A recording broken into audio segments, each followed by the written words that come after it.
当你发觉到你的频道被盗了，或你想帮忙版主举报，但又不知道如何举报，其实很简单。首先到对方的频道页面单击简介，单击其字，有4种选择，比较严重的，可以选择第4举报用户。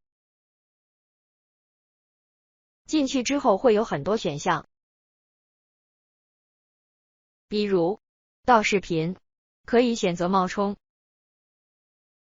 有2个选项，一是给版主，一是给大家帮忙举报。版主的举报和他人帮忙举报是一样的，这里就用帮忙举报来做示范。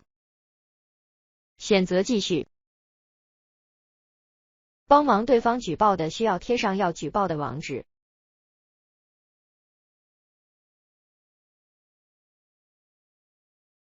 之后按继续。如果是版主举报，提供可能有助于审核团队做出决定的更多详细信息，例如时间戳或违规情况说明，就可提交了。